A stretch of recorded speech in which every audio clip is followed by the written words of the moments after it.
Shalom jemaat yang diberkati oleh Tuhan. Biarlah hari-hari hidup kita terus kita boleh mengalami dan merasakan bahwa Tuhan sungguh bersama dengan kita dan menyertai kita. Karena memang Dia adalah Allah Immanuel.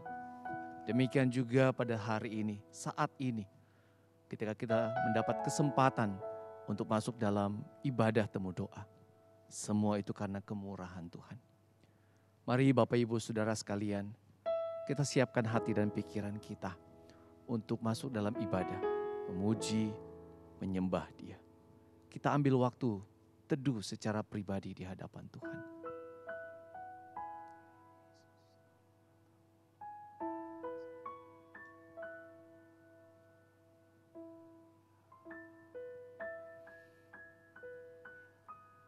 Bapa di dalam sorga, kami sungguh mengucap syukur karena Engkau mengasihi kami. Dan tidak ada apapun atau siapapun yang mampu untuk memisahkan kami dari kasih-Mu ya Tuhan. Sungguh kami mengucap syukur Tuhan. Hari-hari hidup kami dengan tantangan, cobaan, kesulitan dan kesengsaraan. Tetapi kami tetap boleh Engkau peliharakan. Iman kami Engkau tetap jaga, Engkau berkati. Sehingga kami tetap boleh berpengharapan di dalam Yesus. Terima kasih Tuhan. Terima kasih untuk segala kasih karunia yang kami alami hari demi hari. Tuhan, dan inilah kami anak-anak-Mu. Pimpinlah hati pikiran kami di dalam temu doa ini. Kami sungguh memuji Engkau, menyembah Engkau, memuliakan akan nama-Mu. Terima kasih Tuhan. Dan sungguh semuanya ini hanya untuk hormat dan kemuliaan nama Tuhan saja. Terima kasih Bapa. Terpujilah nama-Mu. Di dalam nama Tuhan Yesus kami berdoa, kami mengucap syukur. Amin.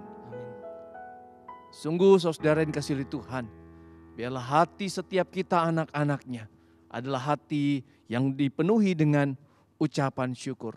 Karena kita percaya, karena Tuhan tidak pernah meninggalkan kita. Dia selalu bersama-sama dengan kita untuk memberkati hidup kita, menopang dan melimpahkan segala berkat-Nya dalam hidup ini. Mari bersama-sama kita angkat pujian, Hatiku Percaya. Dengan bersukacita saudara, karena Tuhan,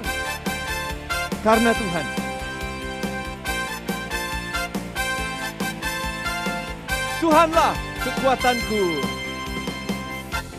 Tuhanlah kekuatan dan mazmurku. Dia gunung batu dan keselamatanku.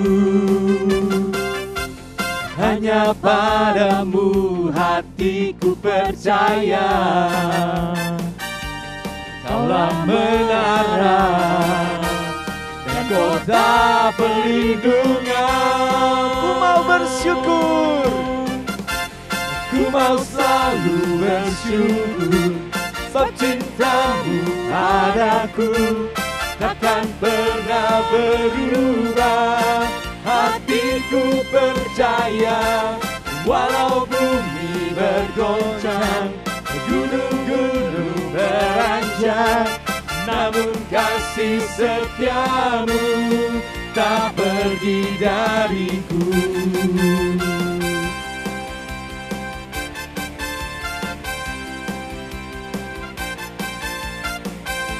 Tuhanlah kekuatan dan mazmurku. Tuhanlah kekuatan dan mazmurku. Dia gunung batu dan keselamatanku.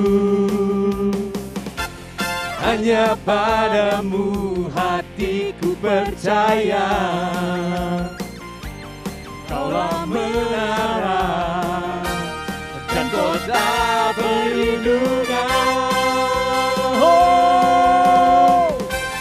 Ku mau selalu bersyukur, sebab cintamu padaku takkan pernah berubah.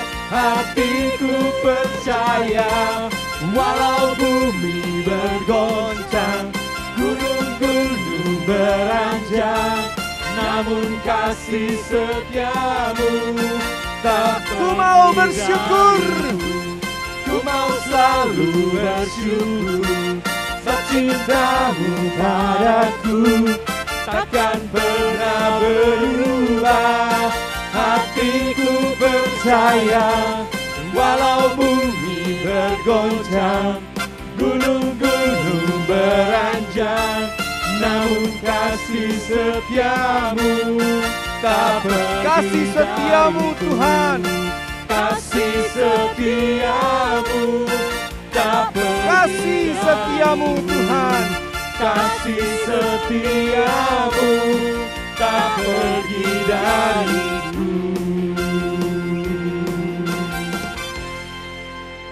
Terpujilah Tuhan, Dia yang membawa kita untuk terus boleh percaya kepada Dia.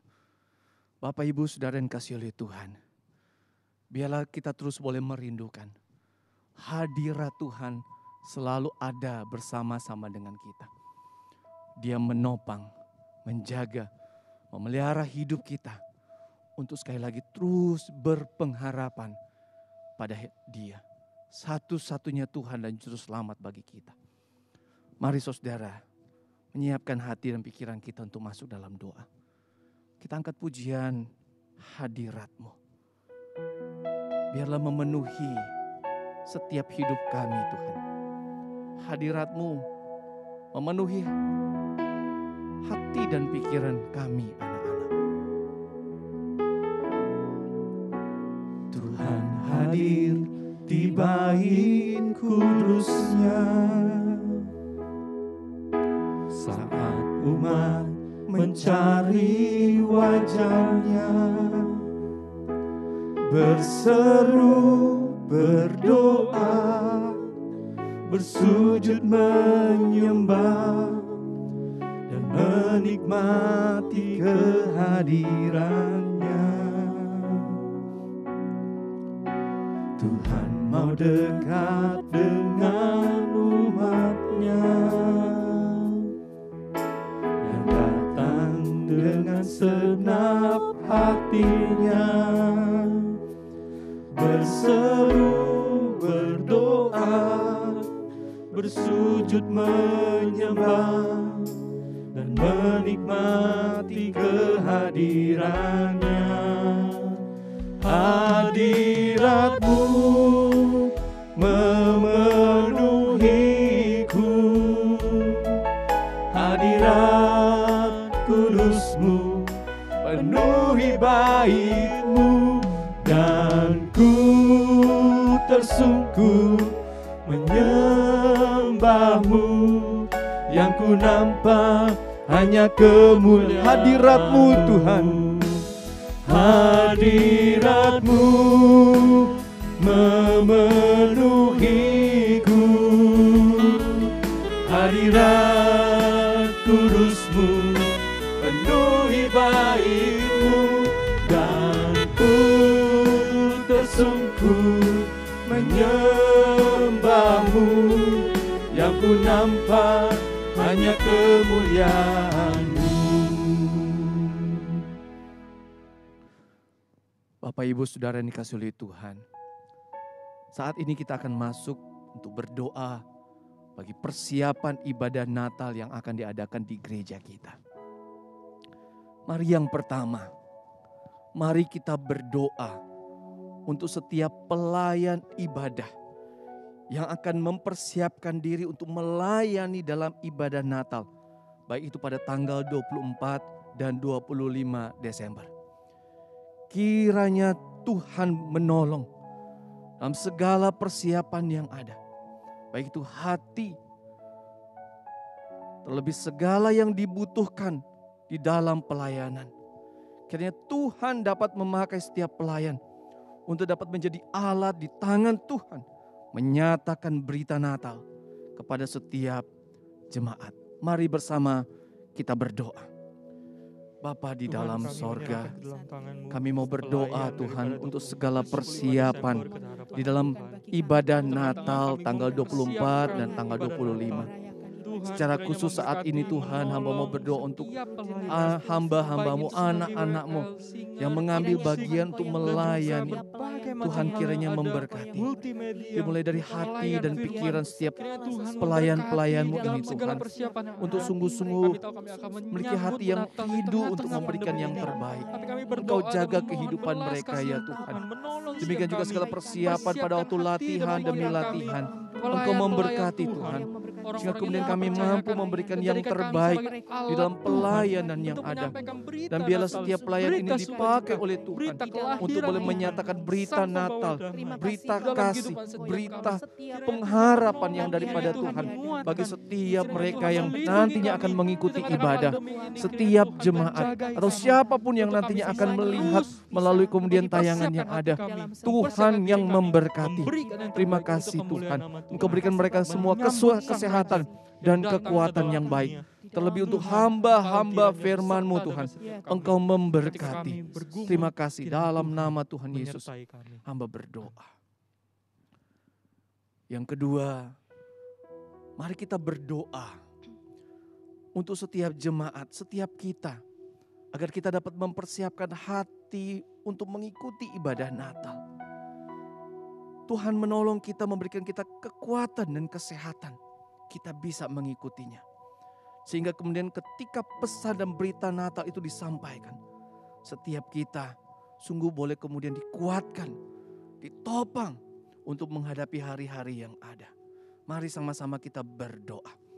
Bapa di Tuhan, dalam hamba-Mu sorga, berdoa hamba mau untuk berdoa setiap untuk jemaat semua di jemaat gereja, di nantinya tempat yang akan ini. mengikuti ibadah Kiranya Natal. Tuhan, ketika mereka Walaupun mungkin Tuhan dengan secara antusias, online. dengan Tuhan kiranya penuh memberkati sukacita menyambut agar hari semua Natal jemaat dalam keadaan di siap. tengah-tengah pandemi ini. Terlebih Biarlah Tuhan Tuhan kesehatan, benar-benar sungguh kekuatan berikan Engkau berkati. kehausan dan Mereka kelaparan bisa mengikutinya. ketika mereka Engkau juga persiapkan mempersiapkan hati hati mereka, pikiran. biar mereka Sehingga ya sungguh-sungguh memberikan Tuhan, yang terbaik mereka di hadapan punya Tuhan. benar kerinduan. Kiranya Tuhan dengan Ingin kerinduan yang mendengarkan besar firman, seperti ingin itu, mendengarkan kiranya pesan Tuhan terus Natal tolong yang daripada mereka, untuk Tuhan. mereka Berita penuhi pengharapan, berita akan kehausan kasih tersebut. karunia yang begitu Ketika besar pesan daripada Natal itu Tuhan. disampaikan, Tuhan memberkati. ketika mereka mengikuti Ketika mungkin 24 keluarga 25 demi Desember, keluarga mereka berkumpul untuk sungguh-sungguh merayakan mendapatkan Natal. Mereka berkat mengikuti daripada ibadah Tuhan. Tuhan Mereka memberkati. dikuatkan Sungguh Tuhan Tuhan untuk setiap melangkah pribadi di demi tengah-tengah masa pribadi, yang tidak mudah, keluarga di demi tengah-tengah keluarga masa yang yang mengikuti begitu ibadah sulit. Natal. Tapi mereka Diberkati percaya oleh bahwa Tuhan. Allah Tuhan beserta menolong. dengan mereka. Terima kasih Tuhan Bapa. kuatkan dan Tuhan Dalam tolong nama Tuhan dalam Yesus. nama Tuhan Hamba Yesus. berdoa dan mengucap syukur.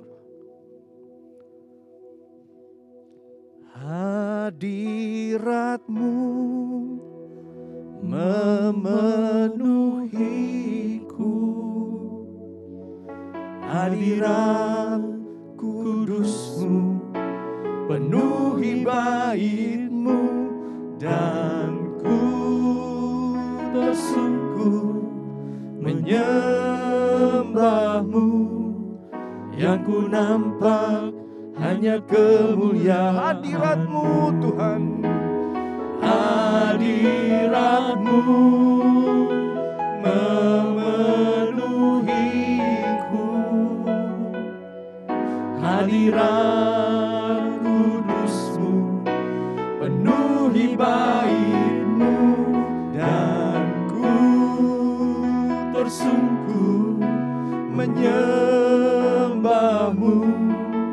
Yang ku nampak hanya kemuliaan-Mu.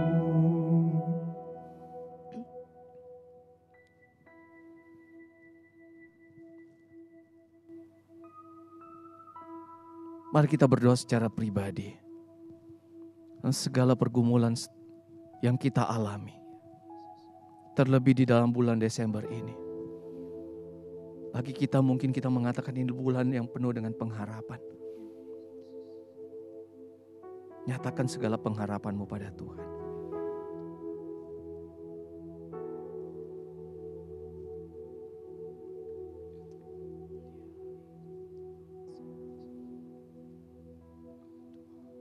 Tuhan, dengarkanlah setiap seruan hati dari anak-anak-Mu. Segala pengharapan yang kami naikkan pada-Mu Tuhan. Terlebih di dalam Natal tahun ini. Ada banyak hal yang kami harapkan mungkin. Ada kerinduan mungkin kami ingin bertemu dengan keluarga. Tetapi ada begitu banyak hal yang Tuhan yang menjadi halangan. Karena kondisi yang ada saat ini, pandemi yang terjadi. Tetapi Tuhan, jangan biarkan kerinduan kami mempersiapkan diri untuk beribadah, untuk memuji, untuk menyembah dan merayakan sukacita Natal itu terhalang Tuhan. Terlebih untuk hati pikiran kami Tuhan. Tuhan kiranya yang menolong setiap kami Tuhan. Kami benar-benar boleh memaknai Natal ini di tengah-tengah kesulitan kesengsaraan yang ada. Kami boleh memaknainya dengan tepat. Baik itu kami mungkin secara pribadi, sendiri, ataupun mungkin bersama dengan keluarga. Biarlah Tuhan sungguh Natal tahun ini menjadi momen yang sungguh indah. Kami semua dikuatkan oleh Tuhan. Kami semua sungguh ya Tuhan, tetap diteguhkan hati pikiran kami. Percaya kepada Tuhan. Terima kasih Tuhan, Kau berkati semua jemaat dalam segala persiapan mereka. Merayakan dan penuh pengucapan syukur akan Natal tahun ini. Terima kasih Bapa. Terpujilah Engkau, dalam nama Tuhan Yesus kami berdoa. Saudara, firman Tuhan di dalam Mazmur 23 ayat 1 berkata, Tuhan adalah gembalaku, takkan kekurangan aku. Bapak Ibu Saudara yang kasih Tuhan, saya tahu ayat ini sangat familiar bagi kita saudara. Tetapi kalau boleh saya bertanya saudara, apakah sungguh Tuhan telah menjadi gembala bagi kehidupan kita hari demi hari? Apakah Tuhan sudah menjadi tempat sandaran kita ketika kita lemah maupun kita dalam keadaan baik?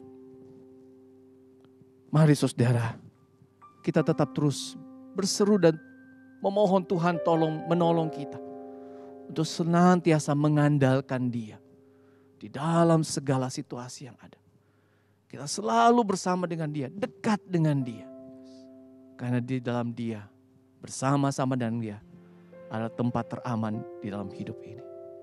Mari menyiapkan hati dan pikiran kita. Kita angkat pujian, Aku Rindu Mengenalmu.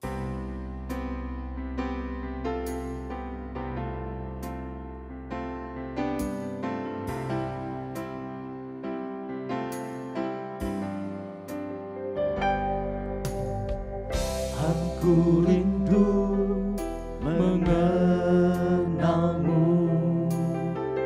mengenalmu secara pribadi, bukan hanya ku kagumi semua karya dan ciptaanmu,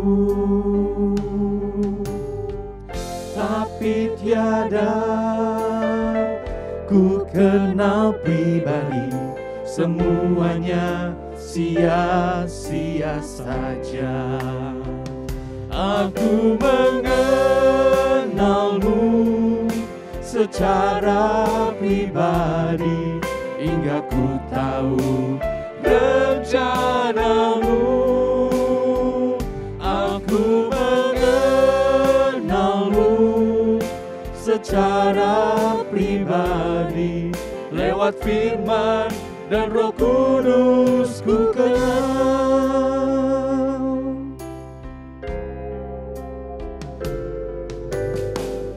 Aku rindu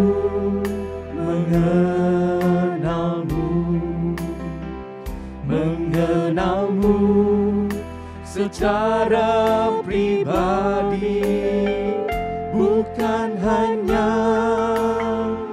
ku kagumi semua karya dan ciptaanmu, tapi tiada ku kenal pribadi, semuanya sia-sia saja.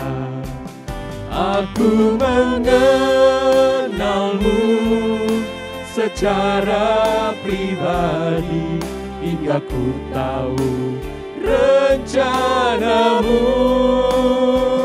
Aku mengenalmu secara pribadi, lewat firman dan Roh Kudus ku kenal.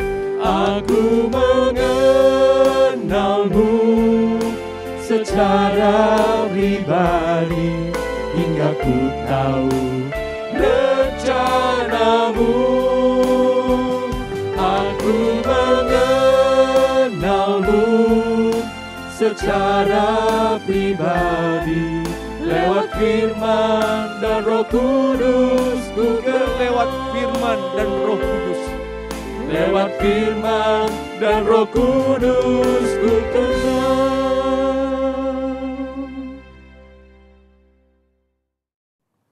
Bapak Ibu, saudara-saudara yang dikasihi oleh Tuhan, sebelum kita sama-sama mendengarkan renungan firman Tuhan pada malam hari ini, mari kita sama-sama merendahkan hati kita di hadapan Tuhan. Kita memohon pertolongan Allah Roh Kudus untuk kita bisa memahami dan mengaplikasikan firman di dalam kehidupan kita. Mari kita berdoa.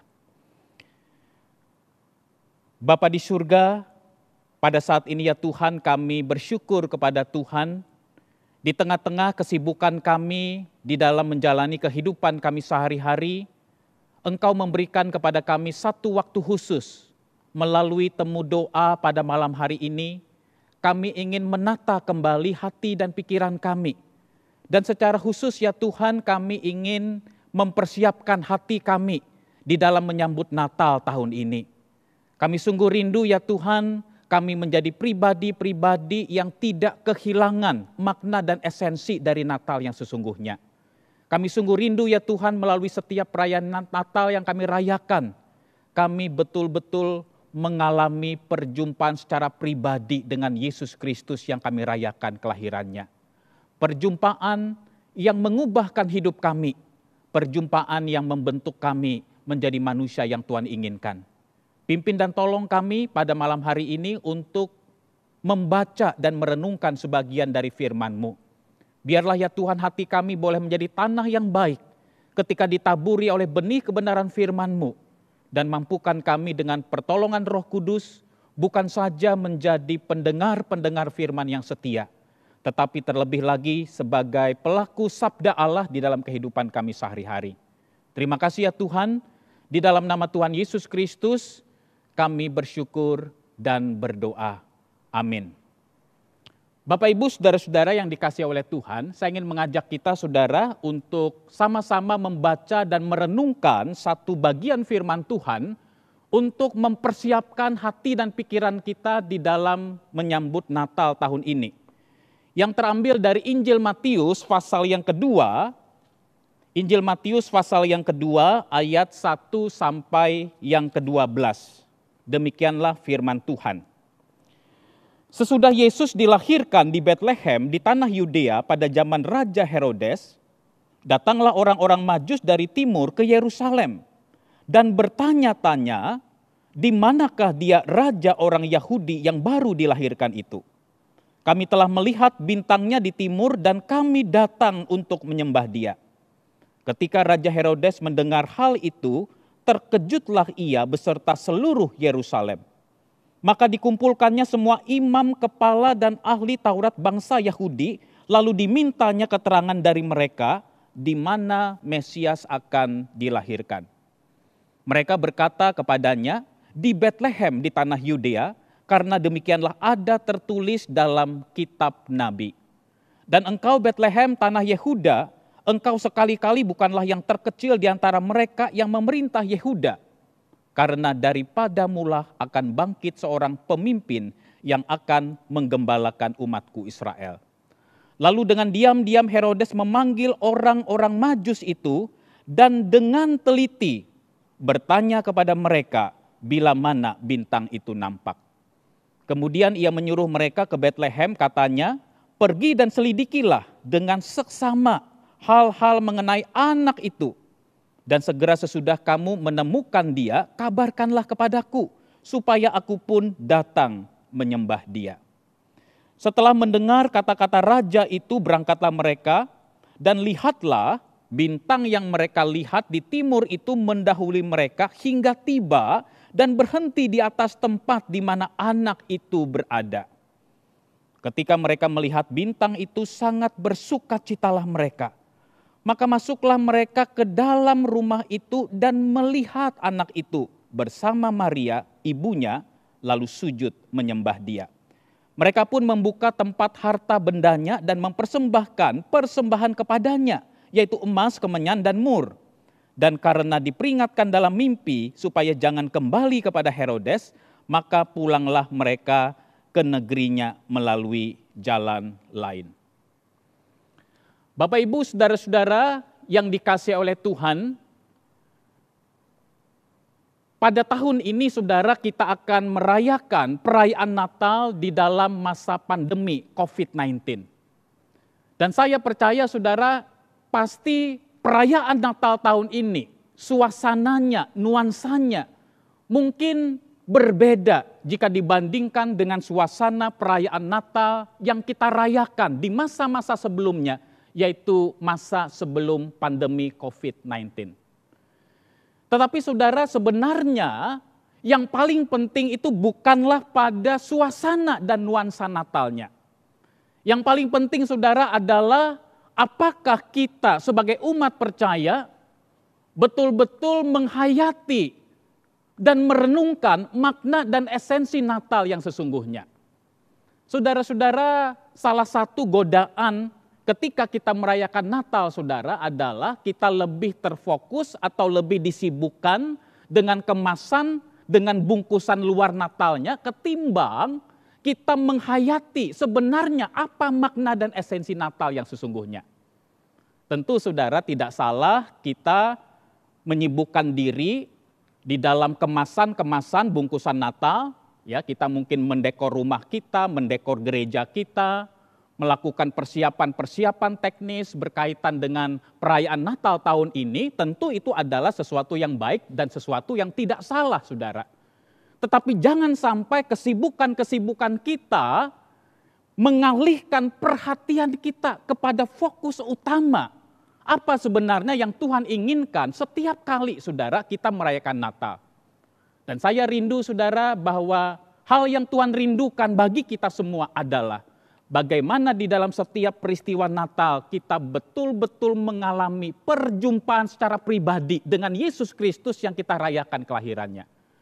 Allah rindu di dalam setiap peristiwa Natal, saudara, kita betul-betul mengalami perjumpaan secara pribadi yang mengubahkan hidup kita dengan Kristus yang kita rayakan kelahirannya. Nah, itulah sebabnya saudara, pada malam hari ini saya ingin mengajak kita bersama-sama untuk merenungkan Injil Matius pasal yang kedua ayat 1 sampai yang ke-12 ini. Kita akan melihat bagaimana respons, tanggapan atau sikap orang-orang pada masa itu terhadap peristiwa kelahiran Yesus Kristus. Kita akan melihat saudara yang pertama bagaimana Raja Herodes ketika dia mendengar berita tentang kelahiran Yesus. Kita juga akan merenungkan bagaimana ahli-ahli Taurat, imam-imam kepala, dan para pemimpin agama Yahudi, saudara, di dalam menanggapi ketika mereka mendengar berita tentang kelahiran Yesus.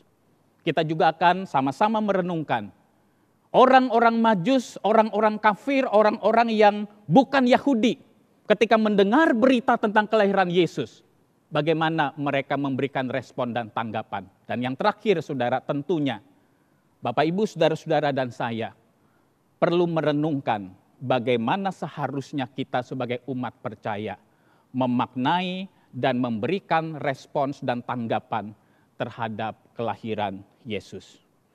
Bapak, Ibu, saudara-saudara yang dikasihi oleh Tuhan, di dalam bagian yang kita baca ini, saudara, ketika Raja Herodes mendengar dari orang-orang Majus itu bahwa lahirlah seorang Raja Yahudi, maka saudara, berita ini bukanlah sebuah berita yang menyenangkan, sebuah berita yang menggembirakan bagi Raja Herodes Agung pada saat itu.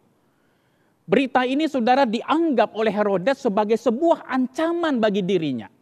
Kenapa saudara Herodes tidak senang dan merasa berita kelahiran Yesus Kristus, Raja orang Yahudi itu sebagai sebuah ancaman bagi dirinya? Oleh karena saudara kita harus memahami konteks pada saat itu. Bahwa Raja Herodes Agung saudara adalah raja yang diangkat secara resmi oleh Kekaisaran Romawi untuk menjadi raja orang Israel pada saat itu. Sehingga saudara ketika orang-orang Majus ini memberitahukan bahwa mereka melihat tanda-tanda kelahiran seorang raja besar dan bertanya, di manakah raja orang Yahudi itu lahir? Saudara-saudara, ini merupakan sebuah ancaman bagi Raja Herodes. Dia berpikir ada pribadi lain, ada sosok lain saudara yang kelak akan menggantikan dirinya sebagai seorang raja. Saudara-saudara, kalau kita membaca biografi sejarah daripada Raja Herodes ini saudara, dia adalah seorang pemimpin raja yang luar biasa, yang memiliki begitu banyak talenta saudara. Tetapi di satu pihak Raja Herodes ini adalah orang yang sangat haus dan lapar akan kekuasaan. Dia tidak segan-segan membunuh dan menyingkirkan siapa saja yang ingin merebut tahta kekuasaannya. Itulah sebabnya saudara di dalam catatan sejarah dikatakan bahwa Raja Herodes ini dia tidak segan-segan saudara membunuh istrinya sendiri ya yang bernama Mariamne dan membunuh 3 orang putra kandungnya sendiri. Kenapa saudara istri dan anak-anaknya ini 3 anaknya ini dibunuh oleh dia? Karena Raja Herodes Agung pernah mencurigai bahwa keluarganya sendiri ingin mengkudeta kekuasaannya. Sehingga saudara, demi tahta, demi kekuasaannya, dia tidak segan-segan membunuh dan menyingkirkan istri dan anak-anaknya sendiri. Bapak, Ibu, saudara-saudara yang dikasihi oleh Tuhan, mungkin saudara, kita yang hadir, yang menyaksikan, yang mengikuti ibadah temu doa pada malam hari ini, kita mungkin tidak sejahat Raja Herodes, kita mungkin tidak sekejam Raja Herodes, saudara. Tetapi kita perlu bertanya kepada diri kita sendiri, saudara. Apakah kita menjadi orang Kristen seperti Raja Herodes yang tidak mau diintervensi oleh Tuhan di dalam kehidupan ini? Dan kita ini menjadi orang Kristen yang menjadikan diri kita ini sebagai pusat di dalam hidup ini dan raja atas hidup kita. Bapak, Ibu, saudara-saudara, menjadi orang Kristen saudara bukan sekedar kita mengakui di mulut, di bibir kita bahwa Yesus Kristus itu adalah Tuhan dan Juru Selamat. Menjadi orang Kristen saudara bukan sekedar ketika kita dibaptis, ketika kita disidi, lalu di hadapan orang banyak, di hadapan jemaat kita mengakui Yesus itu adalah Tuhan dan Juru Selamat kita. Bukan sekedar sebuah pengakuan di bibir. Tetapi menjadi seorang Kristen, menjadi murid Kristus itu berarti saudara, kita menjadikan Yesus Kristus itu sebagai Raja yang memerintah seluruh aspek hidup kita. Apakah Kristus betul-betul sudah memerintah di dalam kehidupan keluarga kita? Apakah Kristus sudah betul-betul memerintah di dalam kehidupan pekerjaan kita? Apakah Kristus benar-benar sudah memerintah yang berkuasa di dalam kehidupan gereja kita? Sehingga seluruh arah gerak kehidupan kita semata-mata hanyalah untuk memuliakan dan menyenangkan Tuhan. Ataukah saudara kita mungkin seringkali melakukan selective obedience, ketaatan yang bersifat selektif di dalam hidup kita. Ada bagian-bagian firman yang mungkin mudah untuk kita lakukan, kita taati, tetapi ada bagian-bagian firman Tuhan yang rasanya sulit untuk kita lakukan. Bagian-bagian firman Tuhan yang rasanya menuntut pengorbanan besar buat diri kita. Terhadap bagian-bagian firman yang sulit itu, saudara, kita tidak lakukan. Sehingga saudara kita menjadi orang Kristen yang terbelah, yang memisah-misahkan. Ada ketaatan-ketaatan yang kita lakukan terhadap firman tertentu, tetapi ada bagian-bagian firman yang kita abaikan. Itulah selective obedience. Saudara-saudara yang dikasihi oleh Tuhan, biarlah kita saudara di dalam menyambut, mempersiapkan Natal ini, kita kembali bertanya pada diri kita sendiri. Apakah betul Kristus itu sudah menguasai ambisi dan seluruh arah kehidupan kita? Dan dia menjadi raja yang berkuasa di dalam seluruh aspek kehidupan kita. Yang kedua saudara, kita akan melihat respons dari ahli-ahli Taurat dan para imam kepala, pemimpin-pemimpin orang-orang Yahudi pada masa itu. Saudara-saudara, ketika Raja Herodes, dia mendengar bahwa telah lahir raja orang Yahudi. Dia mencoba untuk mengkonfirmasi berita ini kepada pemimpin-pemimpin agama pada saat itu. Dan saudara-saudara, ketika ahli-ahli Taurat dan imam-imam kepala ditanyai oleh Raja Herodes, ya, karena mereka adalah ahli agama, saudara, tentu mereka sangat menguasai yang namanya kitab suci orang Yahudi.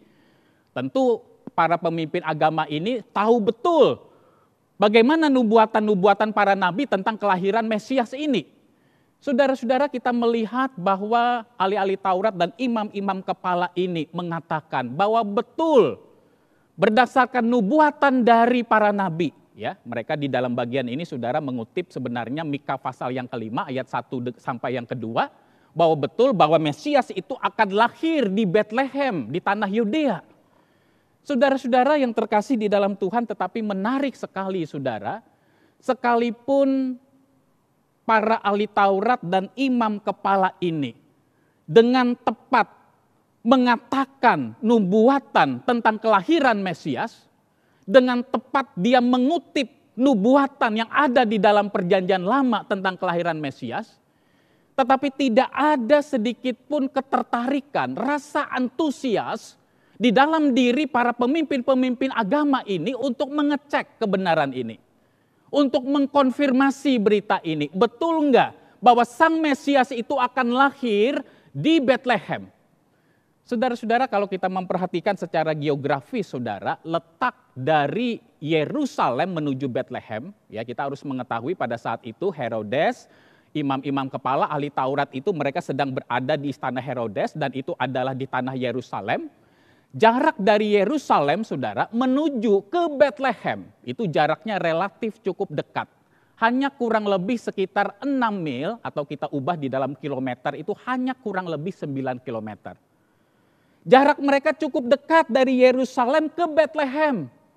Tetapi para pemimpin agama ini tidak ada antusias, tidak ada hasrat, tidak ada ketertarikan sama sekali untuk pergi ke Bethlehem, atau mengecek, mengkonfirmasi betul enggak ada seorang bayi yang menurut para orang Majus ini adalah seorang raja orang Yahudi yang lahir di sana. Saudara-saudara, timbul satu pertanyaan bagi diri kita, saudara. Apa sebenarnya yang membuat para imam kepala dan ahli-ahli Taurat ini tidak tertarik terhadap berita kelahiran Yesus yang disampaikan oleh orang Majus ini? Tidak tertarik untuk mengkonfirmasi atau mengecek kebenaran berita ini. Ya, ada kemungkinan dua hal, saudara. Yang pertama, oleh karena saudara mereka memiliki kesombongan rohani di dalam hidup mereka. Mereka merasa mereka adalah pemimpin-pemimpin agama yang setiap hari belajar kitab suci. Mereka merasa adalah pemimpin-pemimpin agama yang setiap hari mereka mempersiapkan perayaan-perayaan keagamaan, ibadah-ibadah ritual. Sehingga di dalam diri mereka, saudara, ada satu perasaan di mana mereka tidak butuh pertobatan. Mereka merasa orang saleh, mereka merasa kerohaniannya sudah oke. Buat apa saya datang ke sana? Saya tidak butuh Yesus. Saya tidak butuh juru selamat. Saya orang yang saleh, orang yang dekat dengan Tuhan, yang setiap hari mulut saya menyebut nama Tuhan. Buat apa saya mengecek kebenaran itu? Dan yang kedua, saudara, oleh karena memang, saudara, harus kita akui, berita kelahiran Yesus pada saat itu tidak menjadi daya tarik bagi para pemimpin agama ini, bahkan juga bagi orang-orang Israel pada umumnya pada masa itu. Kenapa, saudara? Karena kelahiran Yesus ke dalam dunia ini bukanlah sebuah kelahiran yang yang luar biasa. Kalau seandainya saudara mereka mendengar berita bahwa Yesus lahir di sebuah istana raja, mungkin mereka tertarik untuk mengecek kebenaran itu. Kalau seandainya bayi yang lahir itu adalah keturunan bangsawan atau keturunan para pemimpin agama, orang-orang yang terhormat, mungkin saudara, orang-orang Israel dan para pemimpin agama Yahudi ini tertarik untuk mengecek kebenaran itu. Tetapi masalahnya, saudara, berita kelahiran Yesus pada saat itu bukanlah berita yang viral, bukanlah sebuah berita yang bukanlah sebuah kelahiran seorang bangsawan atau orang yang berdarah biru, tetapi sesuatu yang sangat biasa. Saudara-saudara yang terkasih di dalam Tuhan, bukankah saudara kita mungkin akan lebih tertarik untuk mengkaji, untuk mendengar, ya, kalau misalnya yang lahir itu adalah anak raja atau keturunan bangsawan, ya, yang punya harta, yang punya kuasa dan seterusnya, saudara. Bukankah dunia ini seringkali tertarik kepada hal-hal yang wah seperti ini, yang berbeda dengan apa yang dialami oleh Yesus pada saat itu, kelahiran yang biasa-biasa saja. Saudara-saudara, mungkin saudara masih ingat ya peristiwa pernikahan antara Pangeran Harry dengan Meghan Markle. Ya, Pangeran Harry ini adalah cucu dari Ratu Elizabeth II, saudara, anggota kerajaan di Inggris. Ya, dia menikah dengan seorang aktris Amerika, Meghan Markle, ya, tahun 2018. Saudara-saudara, pernikahan ini menjadi viral, menjadi sesuatu yang sangat menghebohkan, yang menjadi daya tarik dunia, saudara. Pada masa itu hampir semua masyarakat di dunia, saudara, ingin melihat, menyaksikan seperti apa pernikahan mereka, saudara. Saudara tahu berapa harga gaun yang kelihatannya mungkin kita lihat ya biasa-biasa aja tuh gaun yang dipakai oleh Meghan Markle. Ternyata harganya luar biasa, saudara, cukup mahal, itu adalah sekitar 500.000 US dollar. 500.000 US dollar kalau kita anggap $1 Amerika itu adalah 14.000, berarti harga gaunnya saja, saudara, itu adalah sekitar 7 miliar rupiah. Saudara tahu kira-kira berapa biaya yang dihabiskan di dalam pesta pernikahan mereka, saudara, yang menurut beberapa sumber dianggap sebagai salah satu pernikahan termahal di abad 21. Ya, kita nggak tahu, saudara, nanti pada tahun-tahun berikutnya apakah ada pesta pernikahan lebih mahal dari ini. Tetapi menurut beberapa sumber, pernikahan Pangeran Harry dan Meghan Markle ini sebagai salah satu pernikahan yang sangat mahal, saudara, di abad 21. Ya, biayanya itu sekitar 46 juta US dollar. Kalau dirupiahkan, $1 Amerika itu 14.000, berarti kurang lebih sekitar, saudara, 644 miliar rupiah. Ya, kalau kita belikan itu rumah, berapa banyak rumah yang kita dapat, saudara, di Indonesia. Kalau kita belikan itu villa, berapa banyak villa yang mungkin kita dapat. Kalau itu dipakai mendirikan gereja, berapa banyak gereja yang bisa didirikan. Saudara, inilah pesta kelahiran anak bangsawan, keluarga bangsawan. Tetapi berbeda dengan Yesus Kristus yang lahir di palungan yang hina, yang lahir bukan dari keluarga bangsawan, bukan dari orang yang berdarah biru, tetapi hanya seorang tukang kayu yang hidupnya sangat sederhana. Itulah sebabnya orang-orang ahli Taurat, pemimpin-pemimpin agama Yahudi, dan sebagian besar orang Israel pada saat itu, mereka sangat-sangat tidak tertarik dengan berita kelahiran Yesus. Karena mereka membayangkan bahwa seorang Mesias itu adalah seorang raja yang besar, seorang raja yang seharusnya lahir di tempat yang wah, di istana yang megah, yang akan melepaskan mereka dari penindasan dan jajahan orang-orang Romawi. Itulah konsep Mesias politik yang dipahami oleh orang-orang Israel pada masa itu. Nah, saudara-saudara, kita melihat yang ketiga, bagaimana respons dari orang-orang Majus ini. Saudara-saudara, kita harus mengetahui dulu siapa sebenarnya orang-orang Majus yang dicatat di dalam bagian ini, saudara. Orang-orang Majus itu, saudara, diperkirakan adalah orang-orang yang berasal dari timur, ya, kemungkinan besar dari Persia pada masa itu. Ya, Persia kalau zaman sekarang itu wilayah Iran atau Irak. Mereka jelas bukan orang-orang Yahudi. Mereka dianggap tentu adalah orang kafir menurut orang Yahudi. Tetapi mereka adalah ahli astronomi. Mereka adalah ahli perbintangan. Mereka dianggap sebagai kaum cendekiawan, saudara, yang bisa melihat peristiwa-peristiwa besar melalui fenomena-fenomena alam pada saat itu.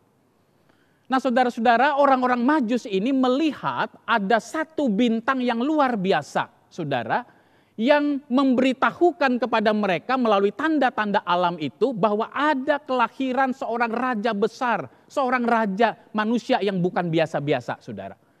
Memang saudara kita tidak tahu pasti ya bintang yang dilihat oleh orang-orang Majus ini bentuknya seperti apa. Ya, kemungkinan saudara itu adalah semacam Shekinah glory. Ya, Shekinah glory itu artinya sebuah kemuliaan Allah yang dinyatakan dalam bentuk fisik. Ya, kemuliaan Allah yang diwujudkan dalam bentuk fisik. Misalnya saudara kita ingat ketika bangsa Israel keluar dari tanah perbudakan di Mesir, maka Allah menuntun mereka melalui tanda yaitu adanya tiang awan dan tiang api. Ya, tiang awan dan tiang api itulah yang disebut dengan Shekinah glory, kemuliaan Allah yang dinyatakan dalam bentuk fisik. Nah, mungkin bisa jadi saudara bahwa bintang yang dilihat oleh orang-orang Majus ini adalah semacam Shekinah glory, ya, kemuliaan Allah dalam bentuk fisik yang menuntun mereka untuk bisa menemukan di mana kelahiran Yesus. Menarik sekali saudara kalau kita perhatikan ya, kalau orang-orang Israel, imam-imam kepala dan ahli-ahli Taurat itu mereka tidak tertarik untuk datang ke Bethlehem untuk mengecek kebenarannya. Walaupun jarak antara Yerusalem dan Bethlehem itu hanya sekitar 9 kilometer. Tetapi orang-orang Majus ini saudara, mereka pergi dari tempat yang jauh. Diperkirakan saudara dari tempat mereka pergi dari Persia sampai dengan ke Yerusalem, itu jaraknya kurang lebih 1.500 km. 1.500 km pada saat itu saudara jarak yang sangat jauh. Karena kita tahu 2000 tahun yang silam belum ada pesawat terbang. Belum ada saudara yang namanya mobil. Belum ada yang namanya jalan tol. Mereka harus melewati padang gurun belantara yang sangat dingin di malam hari dan sangat panas di siang hari. Tetapi mereka memiliki hati yang berantusias untuk menemukan kelahiran Yesus Kristus sekalipun jarak mereka sangat jauh. Saudara-saudara, disinilah kita belajar saudara bahwa mereka mencari Yesus dengan penuh antusias. Pertanyaannya, apakah saudara dan saya ketika merayakan Natal kita juga menjadi pribadi yang antusias untuk berjumpa dengan Kristus? Kita tidak hanya disibukkan dengan dekorasi Natal, dengan kado-kado Natal yang mungkin akan kita miliki. Tentu saudara itu tradisi yang baik, yang tidak salah. Tetapi apakah betul di dalam pikiran kita, di dalam hati kita, seperti orang-orang Majus ini, kita punya hasrat yang besar, passion yang besar, gairah yang besar untuk berjumpa dengan Kristus di dalam Natal ini. Yang kedua saudara, mereka bukan saja memiliki gairah yang besar, antusias untuk mencari Yesus, kelahirannya. Tetapi juga dikatakan di dalam ayat yang ke-10, ketika berjumpa dengan Yesus, mereka dipenuhi dengan sukacita yang sangat besar. They were overjoyed. Dan yang ketiga saudara, mereka bukan saja bersukacita, mereka bukan saja antusias mencari Yesus, tetapi mereka juga sujud menyembah Yesus dan mempersembahkan emas, kemenyan, dan mur kepada Yesus dan orang tua Yesus pada saat itu. Saudara-saudara, di dalam tradisi kuno pada masa itu saudara, biasanya kalau seorang tamu raja menghadap raja, maka biasanya tamu raja ini mempersembahkan barang-barang seperti ini. Barang-barang spesial berupa emas, kemenyan, dan mur yang merupakan tanda atau lambang penghormatan dan penghargaan mereka terhadap raja. Nah itulah sebabnya saudara, oleh karena menurut pemikiran, pemahaman dari orang-orang Majus ini, bahwa Yesus ini adalah seorang raja kelak.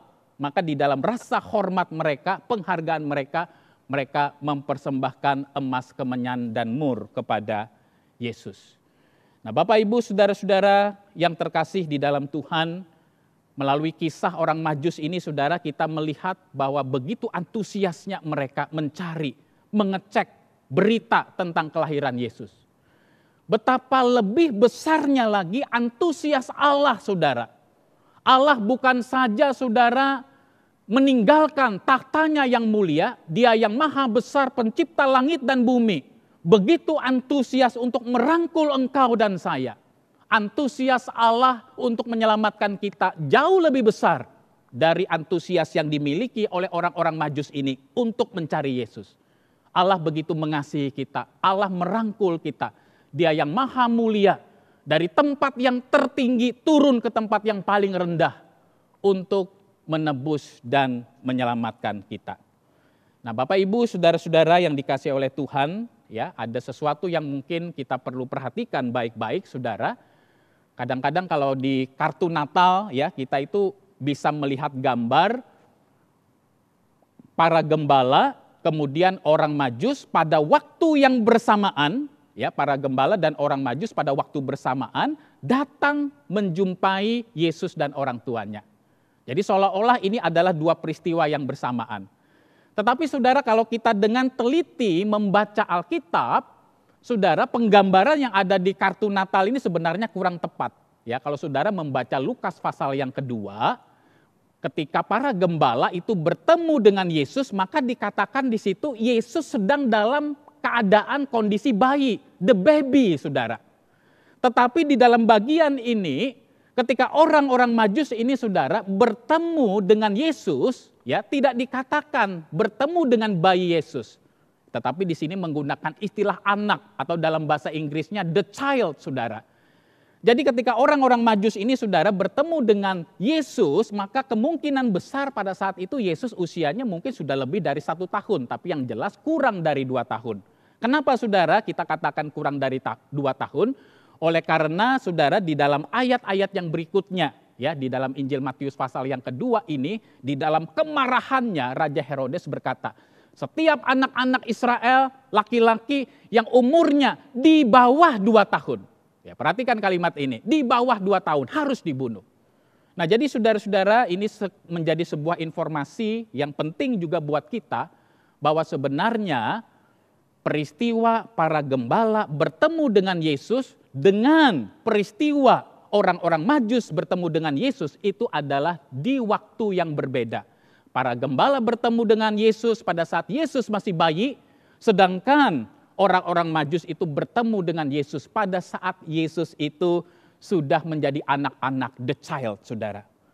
Bapak, Ibu, saudara-saudara yang dikasihi oleh Tuhan, Natal yang kita rayakan, saudara, setiap tahun tidak akan mempunyai makna apa-apa di dalam kehidupan kita sebelum engkau dan saya betul-betul mengalami perjumpaan secara pribadi dengan Kristus.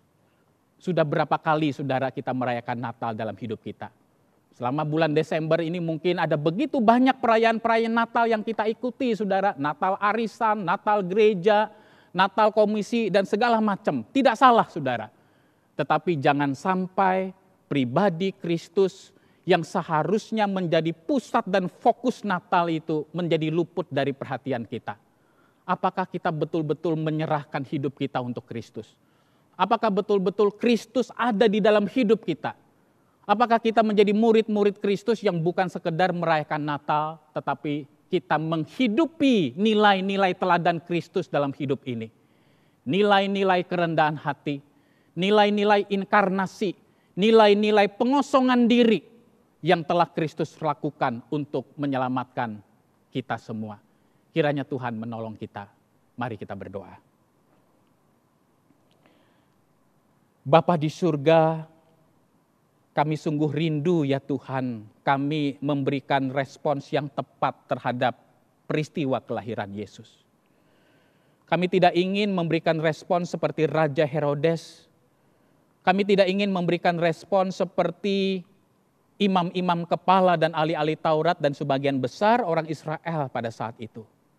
Kami ingin memberikan respons seperti orang-orang Majus ini, yang memiliki hati yang antusias untuk mencari dan berjumpa dengan Engkau. Yang bukan saja hatinya dipenuhi oleh sukacita, tetapi kami bersembah sujud di hadapan Engkau, ya Allah, yang begitu mengasihi kami. Pimpin dan tolong akan setiap kami, ya Tuhan, supaya Natal di dalam masa pandemi ini tidak membuat kami kehilangan sukacita. Kami memang berada pada masa yang sulit, masa yang tidak mudah. Tetapi ya Tuhan, kami sudah memperoleh Kristus. Itulah harta yang tak ternilai di dalam hidup kami. Itulah sumber kebahagiaan kami. Itulah sumber kepuasan hidup kami. Asalkan Kristus ada di dalam hidup dan hati kami. Itulah ya Tuhan yang membuat kami kuat dan teguh di dalam menjalani masa pandemi ini. Terima kasih ya Tuhan, pimpin dan tolong akan setiap kami. Biarlah sungguh-sungguh Engkau dipermuliakan di dalam hidup kami. Dan Tuhan, Engkau memakai kami untuk menjadi berkat bagi gereja Tuhan, bagi keluarga, dan bagi banyak orang di dalam perayaan Natal pada tahun ini. Terpujilah Engkau ya Tuhan, di dalam nama Tuhan Yesus Kristus kami bersyukur dan berdoa. Amin. Ibadah temu doa kita selesai, Tuhan memberkati dan memimpin kita semua selamat mempersiapkan menyambut Natal tahun ini. Tuhan Yesus memberkati.